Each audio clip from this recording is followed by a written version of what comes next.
Hey, Kevin.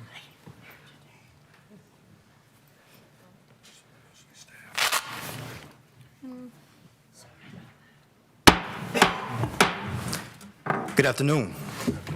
I hereby call this February the 13th meeting of the Public Safety Committee to order.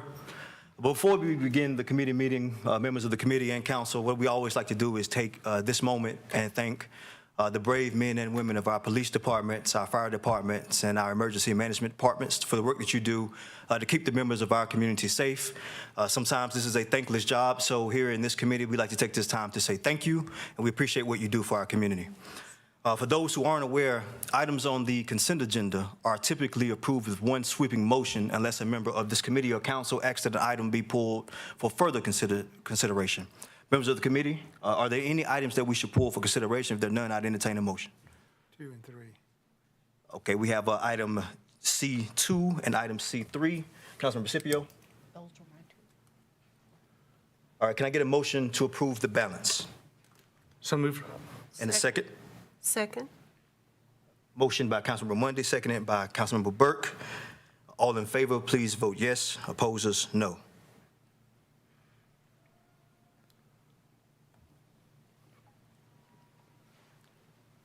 That is unanimous. We have approved the consent agenda with the additions of item C2 and item C3. Madam Clerk, if you please call item C2. Item C2, resolution awarding purchase order for 10 Toyota Camry sedans, Modern Automotive Network LLC, $275,450. Councilmember Larson is recognized. Yes, thank you, Mr. Chair. This is my usual rant about hybrid and vehicle fuel safety and consumption. The issue here, I think, is we have 5 that are being purchased with regular petroleum products and 5 are hybrid, and I compliment the staff for coming forward with half of them being hybrid vehicles. I'm sort of curious about this. The reason I pulled 2 and 3 both is that we're going to go look at 3 next, and we have 3 Durango pursuit vehicles. None of those are hybrid, and I'm trying to figure out what the difference is, why we would not have any hybrids in category 3. Just explain to me. I know there are 2 different kinds of vehicles, but I'm not sure they're that different. Yes, sir. Good afternoon, Chair, Committee, Members of Council, Nicholas Geis, Director of Fleet Services. To address your concerns, Councilmember Larson, for C2, 5 are hybrid, 5 are ICE. The reason is that the ICE are readily available. We are catching up purchases that were approved last fiscal year, and right now we can get those readily available ICE units or traditional units delivered within the month. The 5 hybrid units, we're going to enter a waiting period to see whether or not and when we can get those fulfilled. So I do not have a delivery window or an ETA on that. The reason we split that was to get the immediate concern of last year's vehicles on the lot as soon as possible while also buying the green initiative with the hybrid vehicles. Well, I appreciate the effort to transfer us into the hybrid category, so I want to acknowledge that. I'm just curious. Yes, sir. And we are embracing that, looking for, as we've spoke before, how to increase our EV and alternative fuel vehicles. We have been working with the Sustainability Department to bring forth a plan here with some funds, both grant monies as well as some deferred funds to use shortly to get some approval on some EVs. So we are taking that very seriously to transition over and get us into the EV sector. Mr. Chairman, could we just go ahead to number 3, and maybe you could answer that at the same time? Yeah, if you'll give me one moment, Mr. Larson. Councilmember Scipio, you also asked some questions. Mr. Geis, do you have any questions on C2? Actually, mine was basically the same as Councilmember Larson. I wanted to understand more about our plan to really get into sustainability. And I'm understanding that we really don't have a policy that we will do so much by a certain time as a council. So I think we need to, perhaps with Public Works, discuss having a policy and a plan for actually meeting our sustainability goals. Yes, Good afternoon, Chair, committee members, and members of the City Council. Just to speak to your point about sustainability goals, the city does, in fact, have sustainability goals passed in November of 2020 that you all supported, which do include both our buildings as well as our fleet. So those goals are 50% clean and renewable where feasible by 2030 and 100% by 2050. And again, that does also apply to our fleet. And so we have because we have that goal, is there a plan to achieve that by 20? So every time we see these vehicle orders, we know that parts of them are to make sure we achieve that goal. Yes, ma'am. We're working with the Sustainability Department, Fleet Services, to come up with, to analyze duty cycles and look at dwell cycles so we can begin to come up with a plan to really expedite the EV cycle. We hope to have several vehicles on order. June and July is when the EV windows will open back up. We will be ready to order some then. Yes, ma'am. And I understand it's a real long lead time for Yes. EV. Can you give us a little information about what the lead time looks like? Unfortunately, I can't at this time. Even on the hybrid vehicles, there's a long list. The allocation has been less than normal. So on the EVs, on the hybrids for the Camrys, the Southeast allocation was only 180 vehicles for all the Southeast. So we are in a long waiting line to see if we can get on those order windows. But the order windows for the 2023 models have closed. The 2024 will open around June or July. And we'll have a better idea of the allocation then. It'll all depend on orders and allocated units. Thank you so much. Thank you. And just so you know, we do have a plan and a goal, but we've been making decisions lately based off supply and demand, as you've heard. Mr. McIntosh is recognized. Nick, in a world where we're still recuperating from the chip shortage, we're kind of in a position where we take what we can get. Yes, sir. But is there, when we look at purchase prices, do we take into account long-term total cost of ownership? Like, I know Durangos have not the greatest mileage in the world, so they may end up costing more over the life of the vehicle than, say, a Ford Explorer. Yes, so we're factoring in maintenance costs over the life cycle to when we purchase vehicles. The Durango is a little bit different story. While we are trying to make sure our CID team members have vehicles to respond to crimes, that's what's important, catching up last year's orders. I think it's important to get them vehicles. They are in dire need, which is why we had to do internal combustion. We can get them. Got it. When you look at the Durangos, that's a little bit different they're for our Bear team units. And we fully support that mission. I think it's very important. So when we talk about why we had to do internal combustion engines for those, it's because the positions don't have vehicles. We don't have any readily available vehicles to assign to them. To get them in the street, making their difference, we were fortunate our vendor was able to find an order that had fallen through. We can commit to them, get them here, and then build them out like a police unit, police pursuit vehicle, to give them cages and stuff so they can start in the community as soon as possible. That's why we went with those Durangos and the ICE, so we could start making an impact in the community. Thank you. Thank you, Mr. Geis. Councilmember Larson, I know you wanted to get to item C3, but before we do that, what is your recommendation on the motion? C2, I recommend approval. So we've got a motion to approve item C2 from Councilmember Larson. Is there a second? Yes, second. Seconded by Councilmember Mundy. And if we can, before we move to C3, let's vote on item C2. All in favor, please vote yes. Opposers, no. Item C2 is approved unanimously. Item C3, please. Item C3, resolution awarding purchase order for 3 Dodge Durango pursuit vehicles with Performance Automotive Group Incorporated, $126,709.14. I'd like to recognize Councilmember Larson again. I guess the question is what is the difference between the Durango Pursuit and why we're using that instead of the Toyota Camrys for this particular goal? The pursuit vehicles here were originally going to be the Ford police pursuit vehicles because they need to be upfitted with cages and police internals. We went with the police pursuit vehicles with the Durangos because the upfit has already been done. It's easier designed to get the cages and everything done. If we were to pivot and go to a different SUV, the lead time's unknown at this point. We got these units through a fallen through order from another municipality, so we're fortunate to get them, and it's already designed to have the internals upfitted for police use. For the Bear team, they're going to need to have similar upfit as a police vehicle. So we went with what we knew, what was able to be done, and what would be quick to get them on the streets. So these 3 vehicles are actually going to be deployed to the fire department, though, right? Yes, sir, that's correct. but they're interfaced with the police department? Is that what you're telling me? That They are going to need to be fitted like a police vehicle. They will be for the fire department bear team, but they want the internals to be basically like a patrol vehicle. Is this a question of availability on these as well? There is a. Yes, sir, it is. The windows have closed for the police pursuit vehicles as well. These were first come, first served. Okay, we'll look forward to seeing more hybrids and electric vehicles in the future. Yes, sir. Thank you, though. Can we get a motion on the floor, Councilmember Larson? Move approval. Is there a second? Second. All in favor of C2, please vote yes. Opposed is no.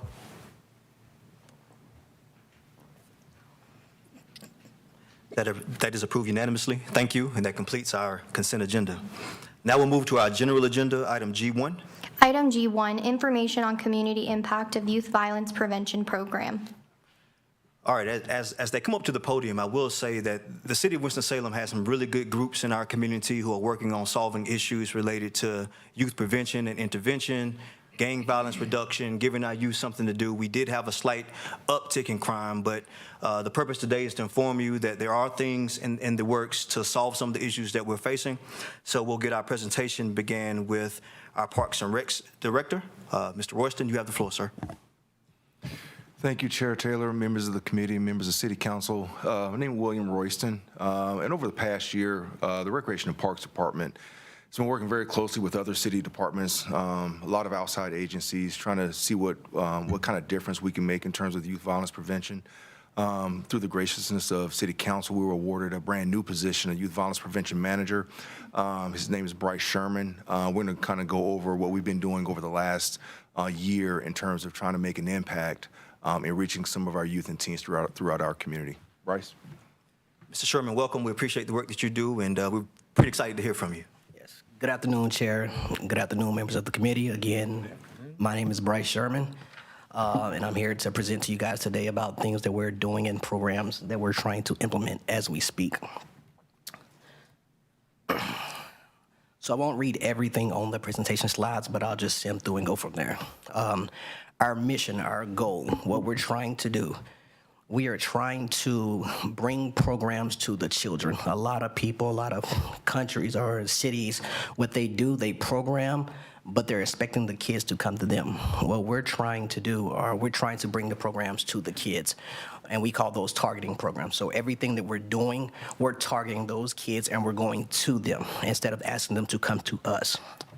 We're also trying to create safe places for the kids, whether their neighborhoods are not that safe. So what we're going to try to do is bring safe places where we use our recreation center, the schools, and different things of that nature. Our objectives, again, we're trying to engage and provide sustainable free programming all year round. And we're looking at middle school and high school students. The biggest thing when we talk about this, we have to put on free programming, and I'll tell you why. We do free program because most kids the age 12, 13, 14, they can stay home by themselves. They can do what they want. They're at an age where their parents will let them be. So it'd be very hard pressed to have a parent pay for a program for them. So we're going to put on free programs to get them out the house. We're not going to put that extra burden on parents to have to pay. So we're going to put on free programs. We're also going to create more safe places.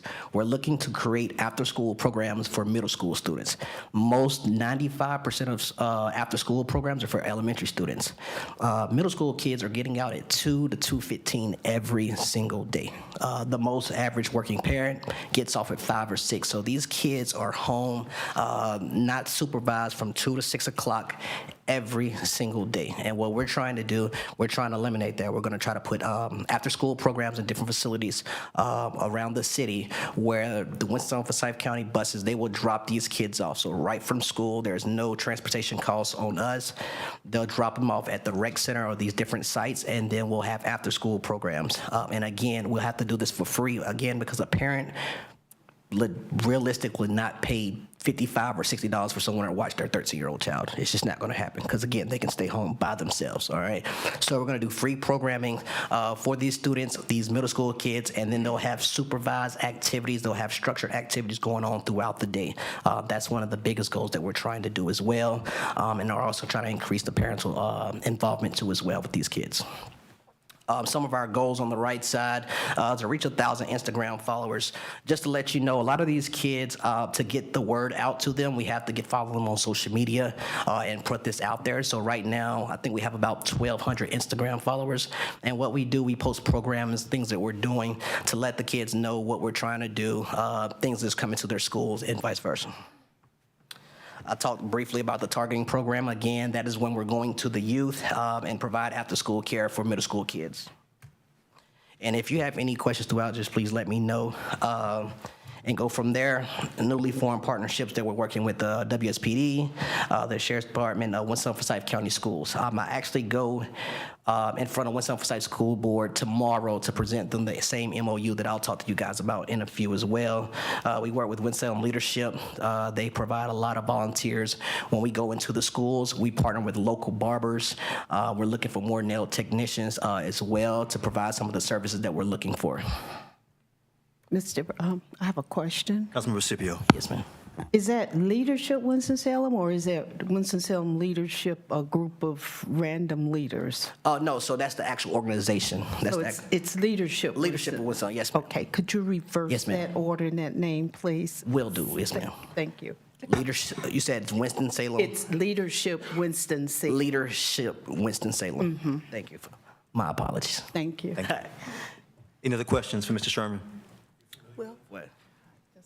Mr. Mundy. Are the middle school and high school programs concurrent and mixed together, or do you have separate programs? All right, so they are mixed together for the most part. Right now, we're working mostly with the middle school. Now, some of our programs, we do target just high school students. Some of our middle school, this after-school program will be mostly for middle school students just because how early they get out. Most high schools get out around 3:50 or 3:30 or somewhere, so it's not a big gap. Even when they're riding the buses, their parents could be home. But the kids, those middle school kids are getting out at 2, no supervision at all. More temptation. Yeah, correct. Before we move to the next slide, we've got one more question on the information you've presented. Councilmember Burke. Thank you. Thank you so much for this program, all the work that you have put into making sure our teens have activities. I wanted to ask you about one of the objectives, increasing parental involvement. How are you planning to do that? All right, so I briefly spoke to my supervisor about that. We're looking to do something similar to what you do right now, like the town halls, but we're calling parents and the youth. We want them together. We want to hear from them. We know what we want as community leaders, council members. You guys know what we want, but we want to hear exactly from them. So we're looking to put on programs where we bring the youth out, maybe similar to our Fairground Fridays, but we also offer things for the parents' involvement. And to be honest, the parent involvement is not where we want it to be at all, to be honest with you. But that's why we're doing targeting program. We have to go where they are. It's very hard to get those parents to come out to our meetings or our programs. They may say, hey, I don't have a ride, or I'm cooking dinner. We're going to go to your neighborhood. We're going to meet you right where you are, and we're going to talk about the problems that's going on in your community. So that's what I'm doing. Okay, thank you. I think that's a great idea. And my other question, when you meet with the school district about this plan, what kind of data might you use that you might receive from the school district regarding how you would go about targeting certain communities or students or parents who might benefit from these programs? So like later on in the slide, you'll see we have a bar graph that's showing the crimes and hot spots that we work with WSPD to provide for us. So we're looking at these areas where the crime is being committed, and what we're trying to do is put the programs there. So same thing with when I speak to the Winston-Salem County schools, we're looking at more Title I schools and things of that nature. Anything East Winston Prep, Winston Prep, Carver, Northwest type of these type of schools. So also they've also suggested numerous schools to me that they want these programs. Now they have came to me about 3 or 4 programs that they wanted to start immediately, so I'll be presenting to them tomorrow to execute that so we can make that happen as well. Okay, thank you. No problem. Please continue, Mr. Sherman. Data management, and this will lead to what you're asking about. We're working with the WSPD. Each month, each quarter, they provide the recreational parks a hot map where crimes are being committed by juveniles, and they're offenders. They're not being the victim in these cases. All right, so We partner with them. They show a heat map exactly where the crimes are being committed, what side of towns. And if you look at it, once I go over to the next slide, you'll see where most of the crimes are happening. But right here, January 1, 2022 to 2023, there were 109 crimes committed by youth, and this is where they are the offender. And going from there, as you see, larceny and drugs. Larceny is self-explanatory. These kids, they're theft, they're thief. They don't have money. They want money, and you may ask, hey, what are we going to do that? We have something in line for them where they offer them jobs and stuff like that, but that's a little later down the line. But again, they're stealing, weapons violations. I've asked numerous kids that I know, hey, why do you have a gun? Why are you having this?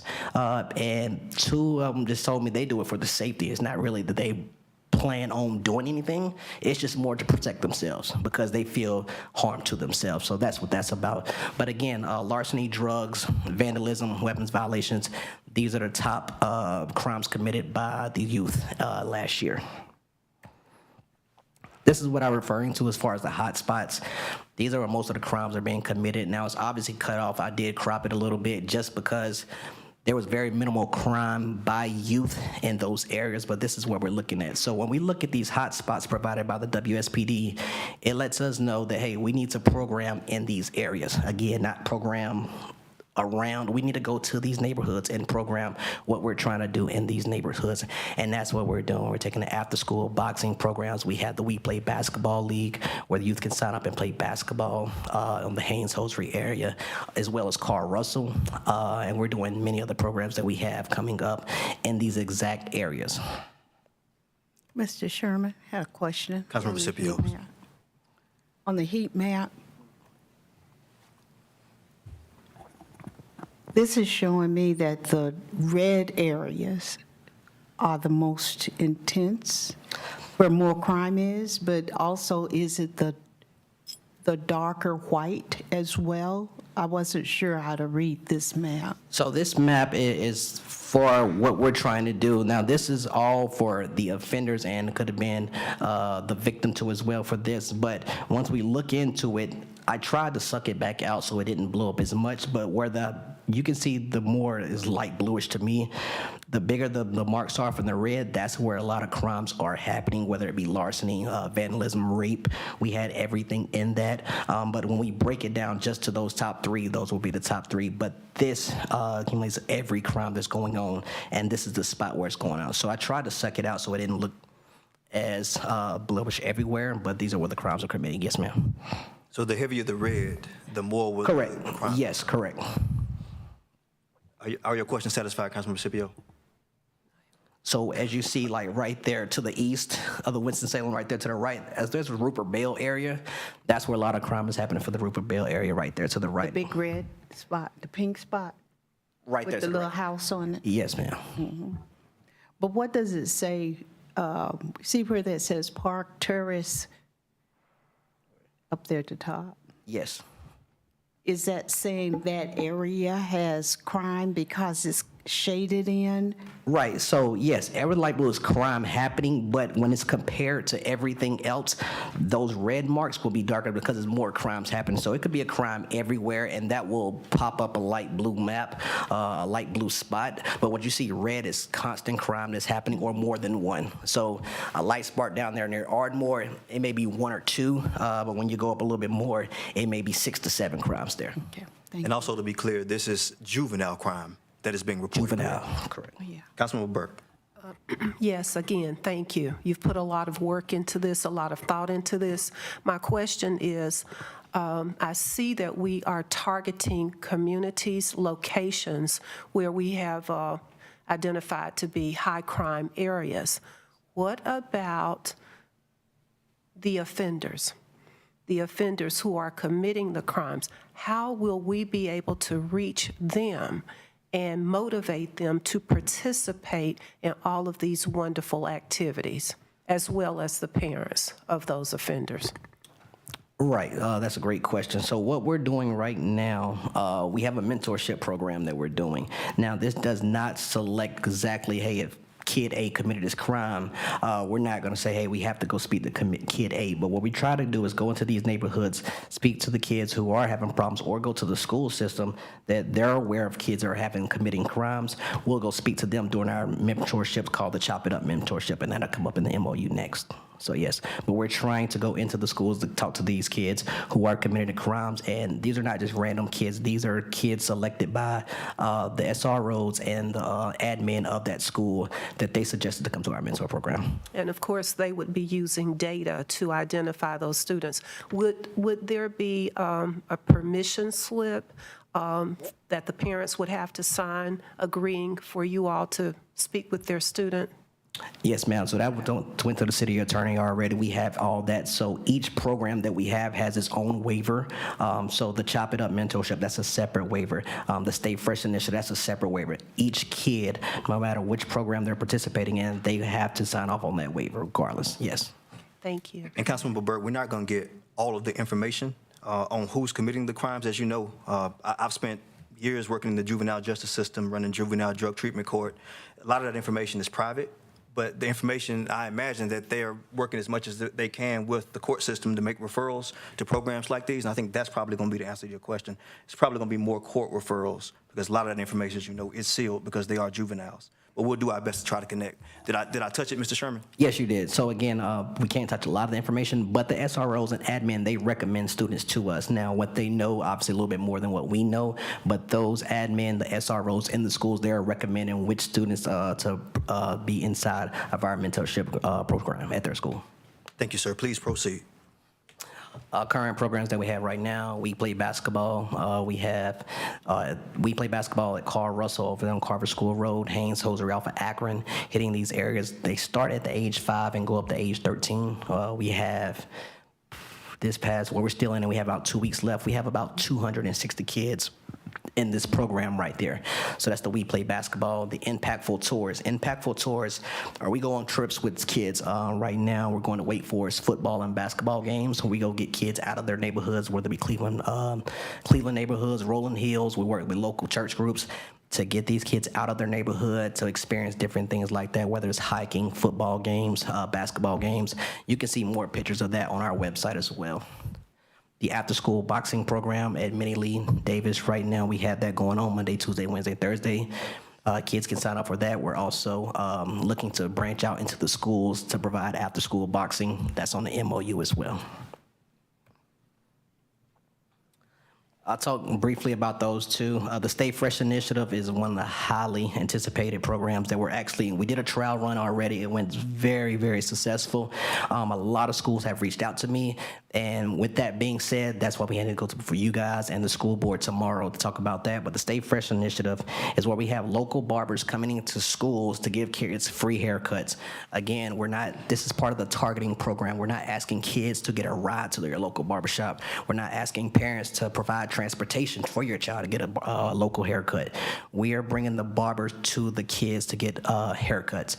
And as we all know, ladies, when you get your hair done, you feel like a new person. Fellas, when we get our hair done, we feel like a different person. So we're building self-esteem at the same time, and we're just doing great things with this program. These kids, I tell you, they're smiling when they get out the chairs. They're hearing compliments from their teachers that they don't normally get. A teacher may say, hey, you got a good grade, you had an A today, or your behavior was good today. But I seen a teacher tell a kid he looked amazing, and his whole smile, just everything was so bright, because he doesn't hear that a lot. He may hear other compliments, again, you did good on the game, or hey, you did a good on this test. But to say, hey, you look good, that's a whole different compliment, and everyone knows that. So we're definitely trying to make that Stay Fresh initiative happen. And just to follow us, you can follow us on our Instagram page. Again, it's We Play Teen Events. This is how you can keep current on all the events that we have going on, the programs that we're trying to implement, and go from there. Does anyone else have any questions? Thank you, Mr. Sherman. Any questions? Any follow-up questions? Councilmember Scipio. Yes, I like this. I have a couple of questions. Let's see. A lot of what you're doing, other agencies in the community are doing. How are you collaborating with other nonprofits in the community? Right. So we work with a few boots on ground, as we would call them. We're working with the David DeVilla with the boxing program. Mr. David Villada. David Law, yes, we're working with him as well, and a lot of these programs are boots on the ground. I'm not going to say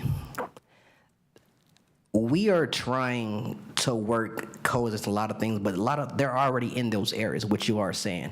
But again, they are asking kids to come to them, and what we're trying to do and tell them that, hey, we have to come to the kids. If we can help you guys by providing transportation or whatever that may be, we need to go in the community. So we are working alongside with them, trying to see what their goals are to match them with our goals and go from there.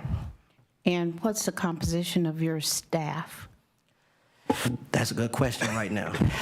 It's just me right now, but I'm making things work. I'm trying to go around to these different schools that I'm trying to do, and I'm trying to recruit volunteers for different things, whether it be local barbers or things of that nature. So right now, it's just me with the city, but again, we're just trying to partner around with volunteers to see if they can volunteer their time like local barbers and go from there.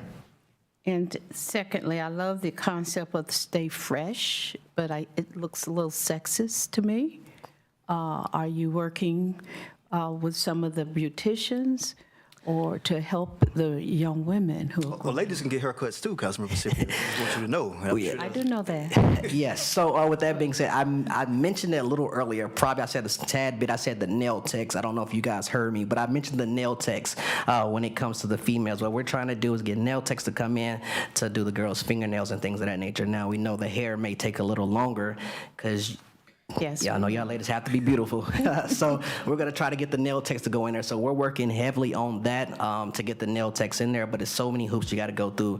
As far as a barber, you can, just come in and cut. But the ladies have to have the extra heating and things of that nature and go from there. So we're working on that. I will not leave the ladies out. I promise. Thank you very much. And I'd like to suggest that perhaps you could do some collaborations with the some of our fraternities and sororities who might find this to be a great project for them to take on. Yes, ma'am, will do. Thank you. I've got Councilmember Monday, then we'll move on. But I will say, members of the council and committee, if there are any questions or suggestions for Mr. Sherman, if you can get them down, we'll get it to him, and we'll see that we get these programs implemented. This is a new way that we're going with Parks and Recs. This is sort of a new department, a new thing, and I think we'll see some results. Councilmember Monday. I would also thank you for the presentation and the work you've done. I was going to ask, what else do we need to do to support you in this? If you're a staff of one, I think I hear that you need some support. And as I've told Mr. Royston, let us know. And I think we have some data now that says this is an effective program. An ounce of prevention is worth a pound of cure. I think we need to look where some funding is available. This is a prevention program. And this is the type of program that the community says they want. So come back to us and let us know how we can support you better. Will do. Final word, Councilmember Burke. Quickly, I just want to say thank you for all of your efforts, and I know without a doubt you will get volunteers because this is good and it's for our kids. Thank you again. Thank you. Thank you. Thank you, Mr. Sherman. We'll move to item G2. And thank you, Mr. Royston, as well. Move to item G2, please. Item G2, resolution authorizing a memorandum of understanding with Winston-Salem Forsyth County Schools to offer programming for youth. All right, Mr. Sherman, you're in the hot seat. You have the floor, sir. Again, so basically the MOU, what we're trying to do, we're trying to provide programs in the schools. This is called targeting program, and we're not asking those kids to come to our rec centers. We're not going to ask them to come to the park. We need to go where they are. So with this MOU, what we're looking to do, we're looking to go into the school system where these kids are. They have the kids. We're looking to go in there to provide these services. The Stay Fresh initiative that I just spoke on, the Chop It Up is the mentorship program. Now, this is what we were just speaking about, where admin and SROs, they suggest to me 8 to 10 kids that need mentorship. I will go into these schools and I will mentor these kids twice a week for about 45 minutes, and then I'll walk them back to class. I'll talk to their teachers, asking how they're doing, what can we improve on, things of that nature. So that's the Chop It Up mentorship program. Right now, I've asked the school system to have just males right now. We get more staff and go that way. We can do with females, but I'm asking just for males right now, 8 to 10 males in these targeted schools in these areas where admin and SRO suggest these students to me, and we will meet twice a week and go from there. And the last one would be the after-school boxing program. This is more, we're going into the school, providing after-school boxing for the kids, about an hour. They will not spar one another. They'll just be doing core workouts, punching against air, little things like that. And this is also a suggested, recommended program for the admin. They will recommend the students. Every student will need to have signed a waiver to participate in these programs, and we go from there. So that's what we're asking for you guys. Is it possible you can sign off on this where we can go into the school system and do these targeted programs? And again, the reason why we have to meet the kids where they are. They're in the school, they're in the communities. We cannot continue to ask them to come to us. It's just not happening. It's not working. And Mr. Sherman, how long do you anticipate these pilot programs lasting? So we're trying to do it each year. When I spoke to the school system, I suggested about 8 programs. They said they want to start at 3 immediately. So they'll run through the school calendar year from August to June. They'll be off in the summertime, and then we'll try to start back again. And what I'm hearing is these start off as pilots, and if they're successful, they spin off, and we'll have the opportunity to put more resources and have more feedback to make sure they move forward. Is that correct? Correct, yes. So say, for example, for the after-school boxing, that is an 8 to 10 week class for those kids. If they're to have a successful 90% retention rate, that means they're coming, they'll get a free membership to the after-school boxing program over at Minnie Lee Davis, and they can come for the entire year. But they have to be successful in the program at their school first and make sure they're attending and things of that nature, yes. Thank you, sir. Members of the council, the last one was an information item. This is an action item. We'll need to vote on this resolution. Are there any questions before we move forward? Councilmember Scipio. Just a correction. I'm proceed. looking at the resolution, and it does not include the boxing program. Since that's very important, I think it should be. Well, I think, if I'm there. not mistaken, I think the boxing program will be something we can do at our rec centers, and the other 2 programs are what we need permission from the Winston-Salem County school systems to participate in. I could be wrong. Right, so we do have the after-school boxing. We're trying to bring it into just one school. That's a little bit more hectic, but the other ones, we're going to there. But it should be on it. I don't know how to pull it up on here, but on my MOU, I do have it, so I don't know if it's Just different. lists the Stay Fresh initiative, Chop It Up, and Impactful Tours. Right. That one. Staff, if we can maybe have that added for Monday, that way we can sort of vote on all 3, unless someone's opposed to them. Good catch, Councilmember Scipio. Are there any other questions on item G2? If there are no questions, I'd entertain a motion. Move for approval. Have a motion Second. and a second. All in favor, please vote yes. Opposers, no.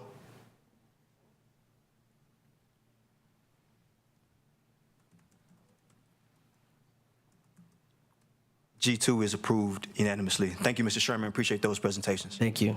Mr. Chair, I have one more Councilmember question. Scipio.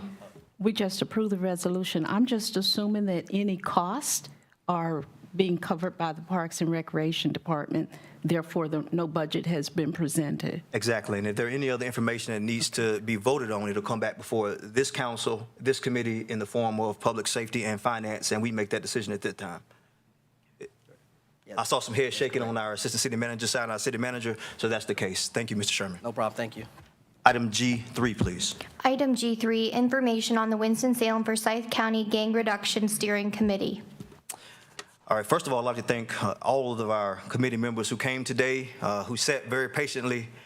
To start us off here, well, let me recognize Dr. Pam Peoples-Joyner, who is our community relations specialist who works directly with this particular committee. Thank you all for the work that you do. I'd like to recognize Mr. Jason Sloan, who will be speaking as well.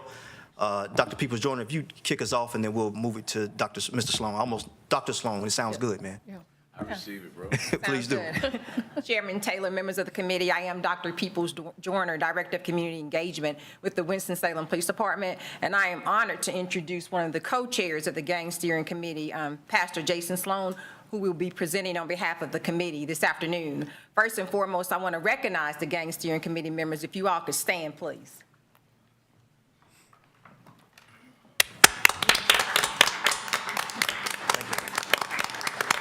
Thank you so much, Pastor Sloan. Yes, Chairman Taylor and council members, thank you once again for your opportunity and time. I do appreciate what you all do for this community, and this is how you serve as well. Thank you again. I commend Councilmember Burke as well for your event that you just hosted last week. We actually got a lot of attention from that, a lot of opportunity to engage in and serve. I want to introduce you to what we do. We're an amazing organization here in Winston-Salem. We are one of the baby childs of the Vivian Berg. We're so thankful for the opportunity to be here this evening. As you see, I have behind me years and years of effective community work, years and years of effective evidence-based community work, and so we're very consistent in what we do. I'm so thankful for the young brother that was up here before me. Let me get to this presentation.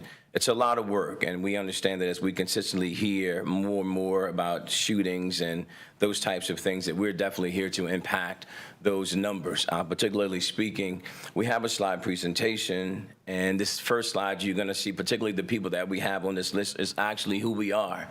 We have Antonia Imes, who was already introduced. She is with Chairman Winston-Salem City Spirits, and that's an amazing program. We have, of course, George Book. She's the new sergeant for our gang task force that's a part of our Winston-Salem Police Department. He is here today. Tabitha Childress, community relations specialist, she's here.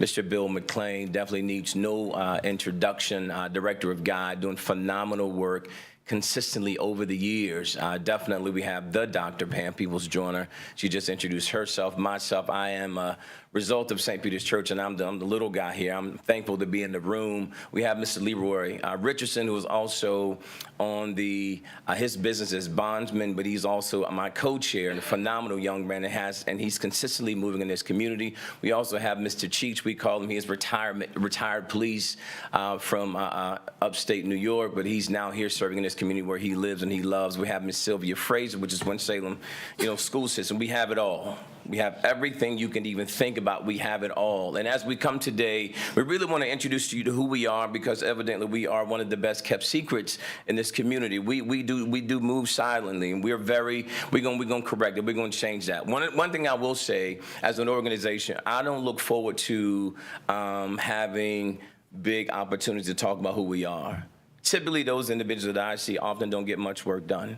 I really like to move. I like to work. I want my work to speak for me. So let's continue to move. And of course, you guys already understand the Winston-Salem Police Department, the gang unit. It's the police department's gang unit is staffed with specifically trained officers who do amazing work. From watching the internet, from actually targeting gang members, for keeping up with the population, for ensuring that arrests and those types of things are being made. That is what they do. They actually bring us referrals. And there's opportunities for a child to be kept or connected. They bring us that referral. We have a very, very unique way of engaging with all of our parishioners, our clients. The reality of it is, from taking a kid out and a family to a meal to talk about what's actually going on as a clergy, that's what I get to do also. We just had an event where we had parents and grandmothers, and they're calling themselves now the sick and tired crew. I know the parenting classes are a big thing right now, but I think they need more than that. I think they need to be heard. I think they need a voice. We just took a group of them out just last week, and that's kind of how we're connected to the community. As well, we have maybe 22 plus referrals that we took care of in 2022, where we actually engage with kids that are actually committing these crimes. And our job is to do the reduction. Our job is to engage with them. We visited houses. I remember when COVID first started, we were knocking on doors. They were like, "Are you the police?" No, we're not the police. We're your community, and we're concerned about you. And we're concerned about your education. We're not just concerned about you being arrested. We want to make sure that you're going to do well in school and that your family's going to do what they need to do. We have Miss Sylvia here, who's running the Boys and Girls program. She will open up spots, and of course, we'll find money to make that happen. All of this is done with our own dollars. We have an office right now. We have our own office. We've had that office space now for about 8 months. We're providing referrals. We allow parents to come to this particular facility to get the needs that they have. We don't just bring one thing. We try to bring everything. We have so many different organizations that want to be a part of what we have to offer. We actually want to be the one-stop and shop for those particular students and those communities and families in this community. And we believe we can do that effectively. I'll let you know a little bit about how our three-pronged approach that we have. We have action teams. Number one is prevention and intervention, a community action team, of course, and we focus on working with individuals and their families who are in gangs or at risk. One of the things I do like is, schools will call us. We've been to schools. We've been to environments. We'll go to the school and we'll educate parents. We'll educate families on what this gang paraphernalia looks like. We're talking to educators because they can pick up things in classes that we don't see, but we can say, hey, this is what you're looking at. They know when these kids, for instance, we just went to Parkland, I hadn't been that long ago, and the teachers were talking about on a certain day of the week and a certain times of the day, kids meet in certain groups at Parkland. Well, we were able to speak to that specifically and say, hey, this is exactly what's going on. Now these kids are reaching out for help. They are. You know, now I get it. Some need to be arrested. Some need to be taken care of. Number two, we have the law enforcement. You guys know that part. That's the easy part. You know, we're so thankful for Winston-Salem that we actually have a gang unit. And I think Sergeant Brooks is here today, and amazing. I can't wait to lunch with him and actually get more of his vision on how he wants to take it to the next level. So you know that part. I represent the clergy and counseling community action team. I represent St. Peter's Church, but I understand that St. Peter's Church may not be the most engaging church when it comes to community activism, but I get to do that. I get to be one of the spies in the camp. I get to connect with those young people. I will go and I'll spend time with them. Then I'll come back to my co-chairs and my team and say, hey, this is what I'm seeing. This is what we're doing. So we really don't have one size that fits all, because I really don't believe that that works in this community. If you look back to the Black Lives Matter movement, that was a leaderless movement. That's what we're dealing with today. These young people are leaderless. They typically make their own decisions. They make their own plans, even within gangs. And so what we're using is a different approach. And a different approach, we're building a plane as we fly it. You know, that's just what we're doing. And we're figuring it out, and we're so thankful for the opportunity to be here today. Last but not least, the Gang Steering Committee is not set up right now to receive direct applications, but we do have the office that you can connect with us, and we can definitely bring any resource to those kids and to those families. I'm so thankful once again for the opportunity to be with you today. Any questions? Before we ask any questions, Pastor Sloan, I just want to say thank you for the work that you and the committee are doing. It's another one of those thankless jobs, but today we're saying thank you because we see what's going out in the community, and without you, we'd be a lot further behind than we are today. We've got to find ways as a city to promote and help you with the work that you're already doing, and we'll do a better job of trying to find resources to support the work that you're doing because it makes a difference in the city. Any questions for Pastor Sloan? Councilmember Scipio. That's what we're here for, to talk, so let's do it. Thank you. Pastor Jason, is there an opportunity for other community people to join with you to get the work done? All the time, all the time. As a matter of fact, we're going to host a Zoom meeting on this Thursday evening where a lot of people are now beginning to hear about us. They want to be a part. They want to know what they can do to join. We're having meetings all the time. We just had an event where we brought out parents of those that have had children that were shot. And we also had a shooter in them. I mean, we even had shooters that were convicted, little young kids that were there in that same environment. So we're really trying to mix this crowd. We want to hear from everybody. We're not saying that we have the silver bullet. I think the worst thing to do is say I have the answer. But what we are having, we're beginning to develop solutions, and we're bringing out and having conversations. And so I would say that anybody who wants to join, they can. Now, we're very careful of who joins, because typically since the Mount Tabor shooting, let's be honest, everybody's popping up with these programs. And unfortunately, a lot of the resources are not going to the kids. They're not. They're going to the people running the programs. We're showing you for years, since 2012, we've been doing this work. And we've been doing this work without budget. We've been doing this work with our own money. And I'm so thankful that I have a job that I can take a kid to go get some wings. But the reality of it is, for sustainability, it's going to be much more effective. But the reality going forward is we are bringing it, and we're bringing it together. We have people like Mrs. Bill McLean, who's been doing programs in the community before I was in the community. And I'm born and raised Winston-Salem, North. I'm born and raised Kimberly Projects, and my mom left town. I moved to Cleveland Avenue. I went to 10th Street and 14th Street every day. I learned how to play ping pong and bumper pool. That's where I was. I played on some of the dirtiest gym floors, but I still perfected a game of basketball. That's how it was. I walked by Jones Store on 14th Street. We need to bring that kind of community back. And without that, I honestly, it's going to be very dismal in what happens. And I really don't want to see more kids shot, but I will say that we have the answer. You know, one of the programs that we did have in this community that I think was run by Reginald McCaskill is kind of what we're trying to pattern ourselves behind. Pam took us to Durham. We spent some time with some of the gang task force there in that area. They have a very large budget, but they're doing the effective work. And we think about Durham. We don't want to get to where Durham is. And let's be honest, we do have a gang problem in Winston-Salem. And I think it's beginning to now uncover because certain other sides of the community are beginning to see that, listen, it's not just happening on certain one side of town.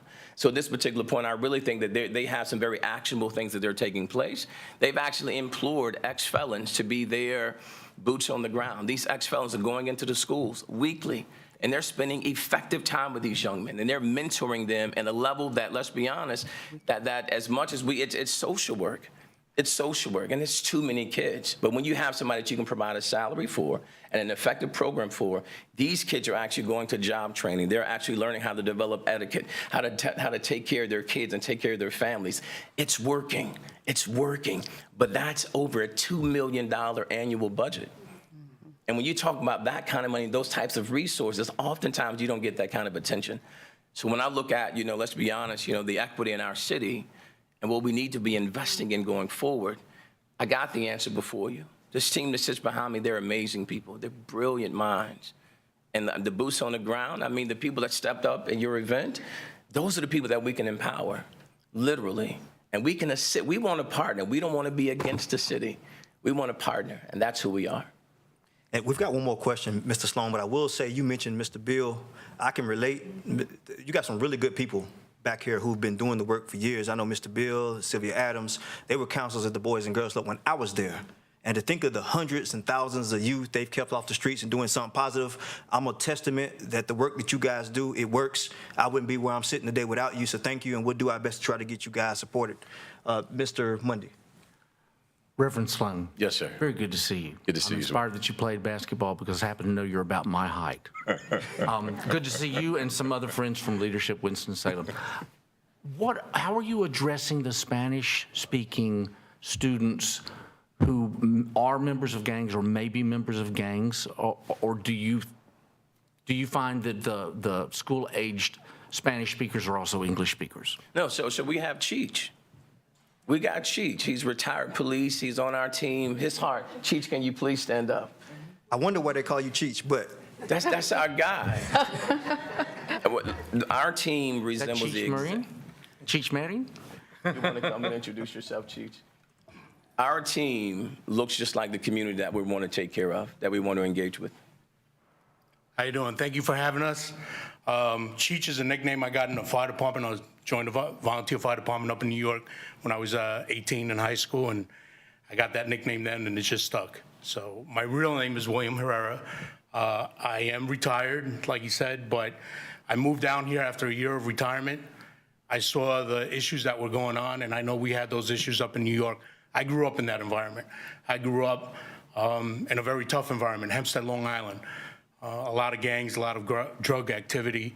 I ended up joining the police force over there in the fire department, and then realized how bad it was. But later on in life, I was dealing with a lot of guys I grew up with. And I realized that I didn't take that route because I had good people around me. I had good mentors around me.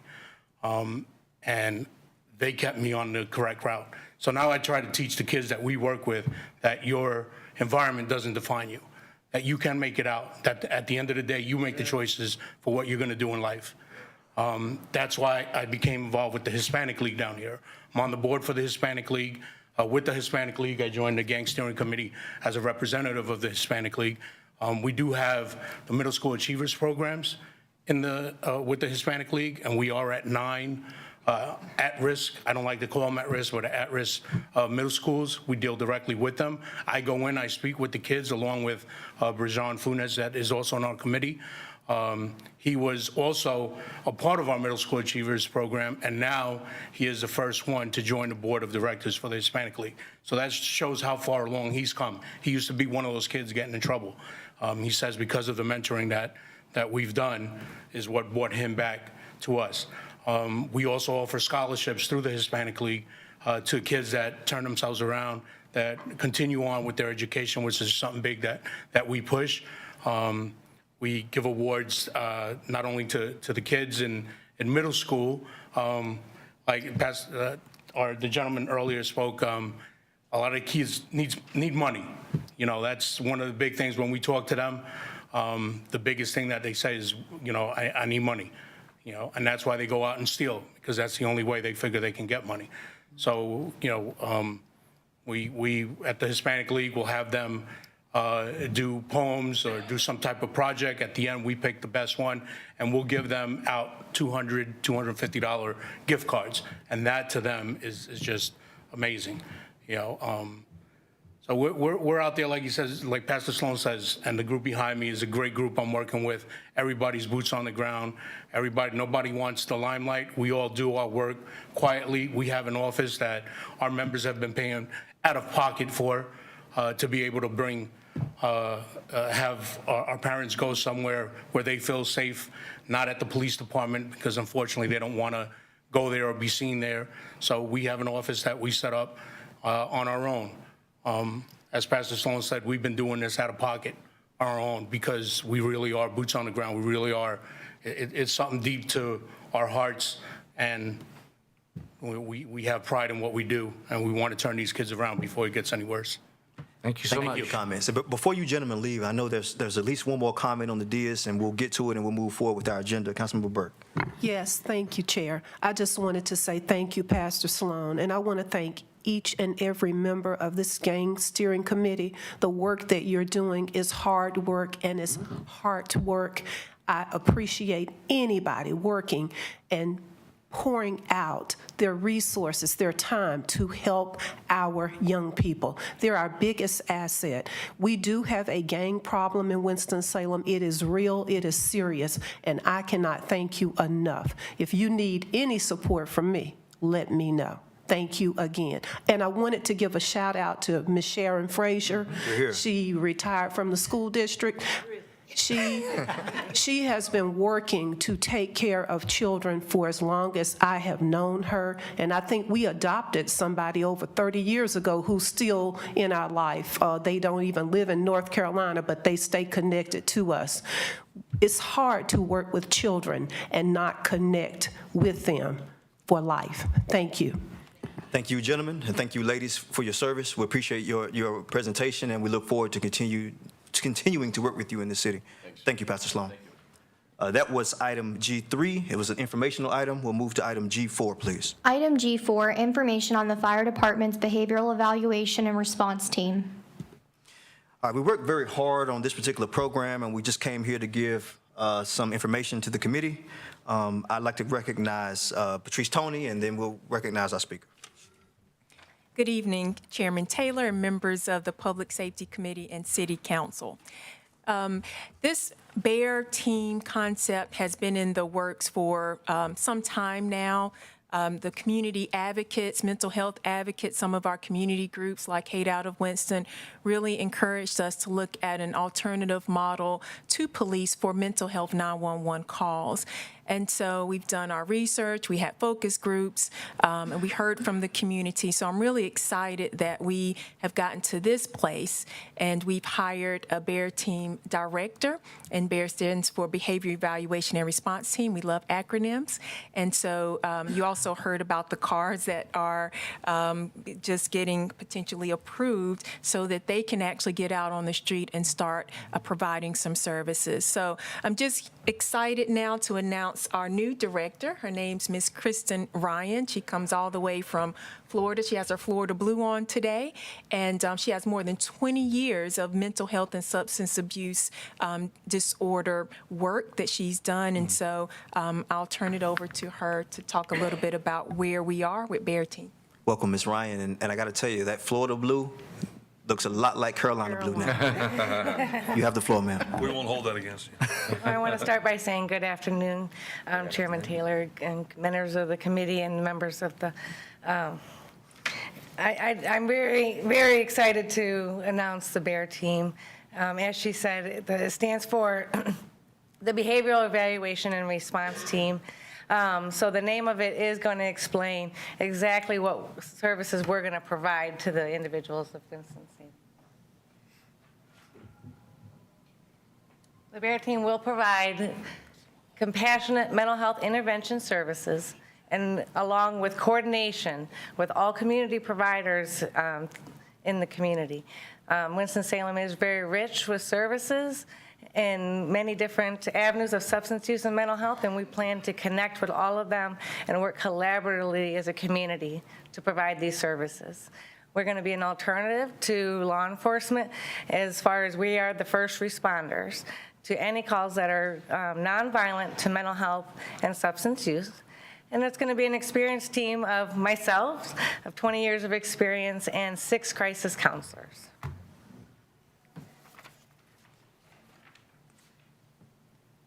We will be ready to serve the city of Winston-Salem in the spring of 2023. That's easy enough. I'll say thank you for coming here to work the program. As you all are aware, members of this committee and council, this program idea came to us from the community We put it to work. We voted on funding it. We voted on putting a director in place. And now I believe we'll truly make a difference with dealing with these issues that we're facing. Are there any questions for Ms. Ryan regarding the Bear team? Councilman Larson. Thank you very much. We've all looked forward to this day when we begin to have this service available. I'm glad it's in the fire department, obviously.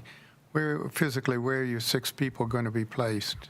So we are going to have them placed at fire stations around the community. Different fire stations, be one at each station, is that the plan? You got 3 vehicles, we're going to give you 3 cars, so how are you going to? So at first, we are going to be, some of the team will be responding together, and we are going to be expanding, hopefully, the amount of cars and accessibility we have throughout time. So how quickly do you think you can hire your 6 people?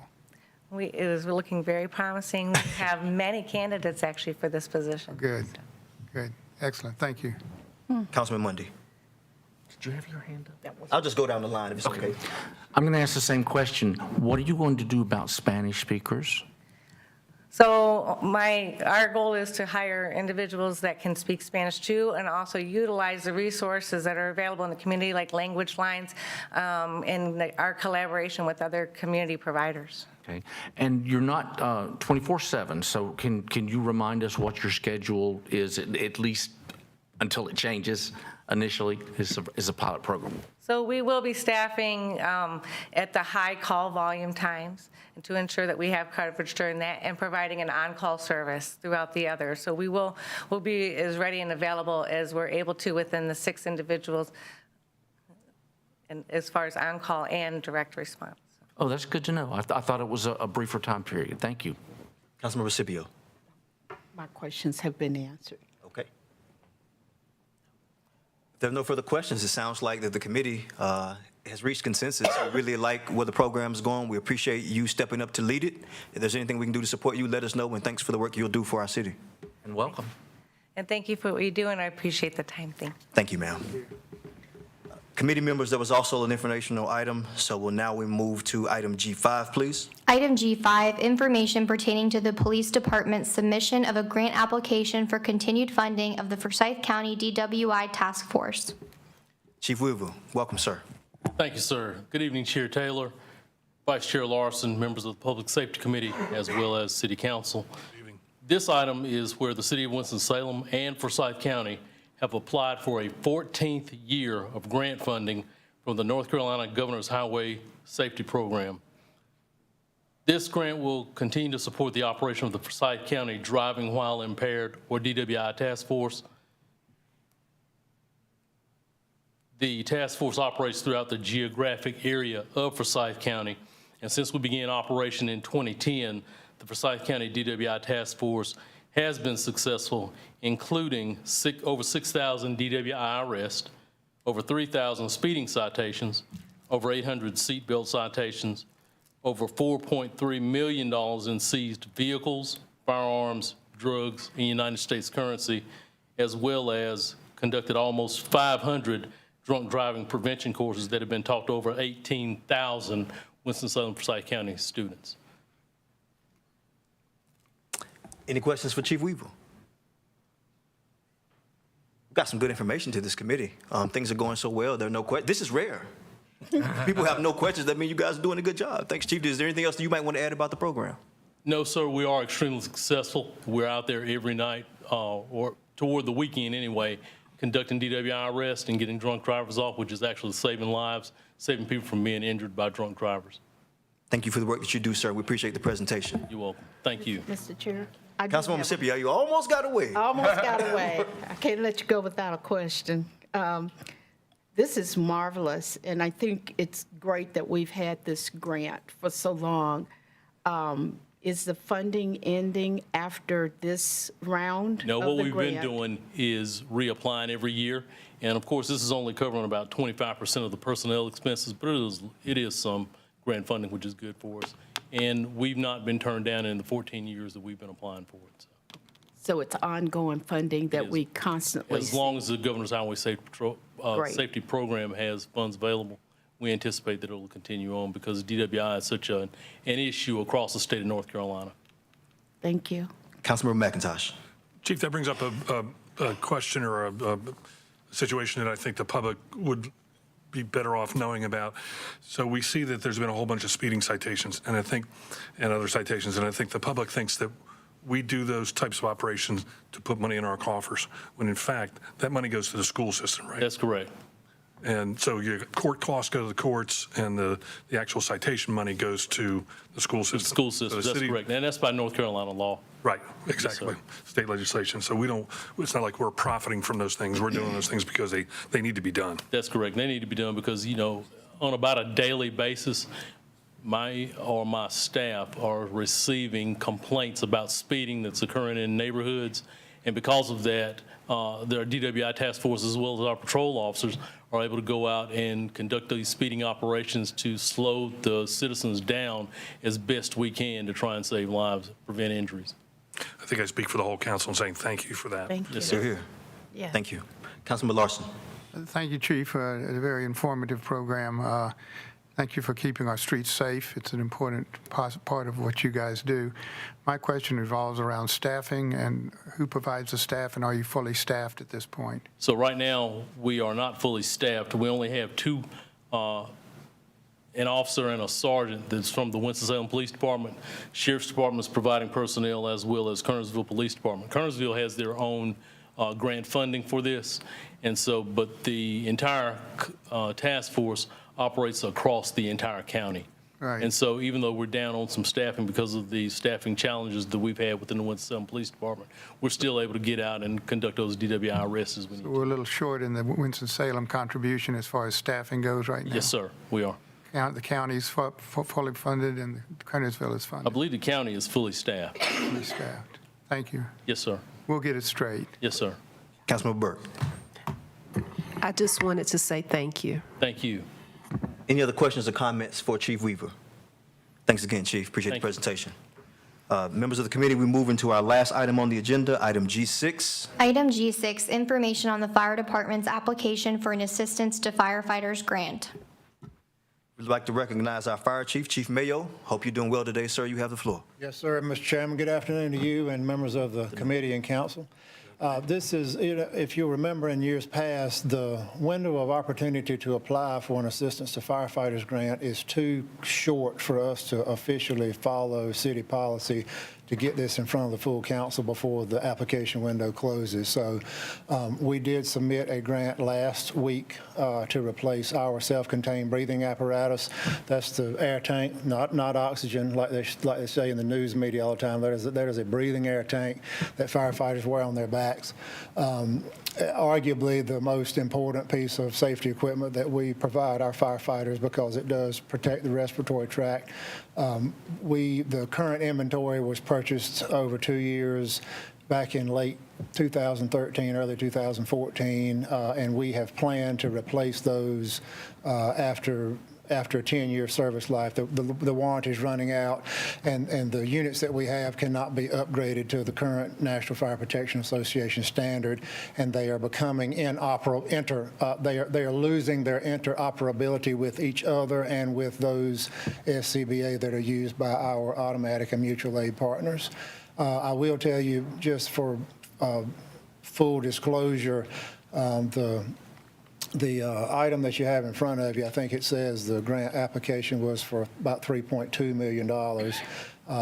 When our grant writer looked at it and based on her experience with writing and reviewing grants, she thought that was probably not going to be funded, so she cut that back to the number of SCBA we would need just to put in every riding position on all of our frontline units that are in service on a routine day. So that means that not included in the grant are SCBA for the training branch, for reserve apparatus, spares for when frontline units are being repaired. But we had to make a decision, and we felt like getting about half of it paid for was better than what she thought the alternative was and not getting funded at all. Thank you, Chief. Council members, you are officially informed. Are there any questions to the chief regarding this informational item? Councilmember McIntosh. So does that mean there's another item coming to us for funding for the other 10%? It is part of our budget request for this year, yes, sir, to replace about half of the inventory that we currently have. The award period for this AFG, depending on what wildfire and hurricane season looks like later this summer and fall, you never know when they're going to start granting awards, but it typically runs, they make several rounds in a good year starting in August, but it often lasts into the spring. So it actually may be, depending on what happens with the budget and what you all approve, but it actually may be our second round of purchase that the grant actually catches. Councilmember Mundy. Oh, before we do that, have your questions been satisfied? Yeah, Ms. Maxwell? Thank you. Councilmember Mundy. Mine is a comment not related to this. Well, it's an informational item, so you have the floor. I'm sure Chief won't mind. I just wanted to say that on January 27th, Chairman Taylor and I attended the promotional and pinning ceremony for the fire department, just the two of us, and it was very moving to see the folks who were recognized for the special work that they've done over the past year, the team that did some very harrowing work after the fire at the Weaver factory, and I just want to say thank you for what you do and all of your staff, all of your firefighters, including the communications teams. I thought it was very impressive that they were recognized as well. Sometimes we forget that the team extends beyond the folks who are out on the truck. So I'm very glad I attended, and congratulations to you and everyone who was recognized that day. Thank you for those comments. We do have some talented folks all in that stream, as you indicated, that lead to the provision of public safety, and we appreciate the support of the city manager and his staff, and certainly for you all support, and I thank you and Chairman Taylor for coming out. Thank you for bringing that up, Mr. Mundy, and thank you, Chief, for your comments. And any other questions or comments for Chief Mayo? Chief, thank you. Thank you. Members of the council, citizens, community, that completes both our consent and general agenda items. Is there any further business that should be completed for the good of the order? Mr. Beal, I tell you, we typically don't do comments from the floor, but you've earned the right to say whatever you want to say. You come on up here and speak. And Councilman Burke used to say, this is the people's house. You've been doing something for 20, 30, 40 years. Everybody, we gonna be quiet while you talk. 39 years. I'm 75. Thank you, sir. And I'm going to share something with you that I think you need to be aware of, and it's not talked about. But if we don't begin talking about it, we're going to be in a world hurt. I've been working and studying behavior modification now for almost 40 years. And we studied prevention, which is some of the work that the Gang Steering Committee does and some of the work that Recreation wants to do with children. And then there's intervention, which is most of what everybody's talking about, dealing with kids once they're already made those wrong decisions. One thing that we're doing that's incorrect is that we're tying everything together. The next piece, the third piece, is treatment. Some of the children who are evaluated in prevention and intervention should not even be in that. They need to be in treatment. But they're evaluated, and it keeps the numbers down. And of course, the last one, the fourth one, is enforcement. And we know that we could do a good job with that. But there's been one that's been added. And this is the one nobody wants to talk about. And this one affects all four of them. And it's called guns. Nobody wants to talk about guns. Nobody wants to deal with that issue. And unless we bring it to the attention of everyone, that we're going to have to look at what we're going to do about these military weapons and these high caliber automatic weapons. It affects prevention, it affects intervention, it affects treatment, and it affects enforcement. And until we open our eyes and get realistic about what we're going to do about guns, we're in a world of hurt. And I just want to share that with you because it needs to be at the top of your concern because of the effect that it has on everything else. Mr. Bill, I just want to say, Mr. McLean, rather, thank you for your comments. I've got written down focus on treatment and guns. As you know, there are things that we can or can't do based off state and federal law, but we'll look at what we can do on the gun side of things. And I mentioned earlier that I used to run the juvenile drug treatment court, and you said it. That is a big issue that a lot of our teens are facing. They aren't getting treatment. The state cut those courts across the state, and now there is nothing in our communities to address that. So those are things that we can advocate for on the state and the federal level. We appreciate your wisdom that you bring to the table, and we'll do our best to try to make some Thank you for the moment. some leaps and bounds. Thank you, sir. Any other further business that should be conducted for the good of the order? Seeing no further business, we consider this meeting to be adjourned. Thank you.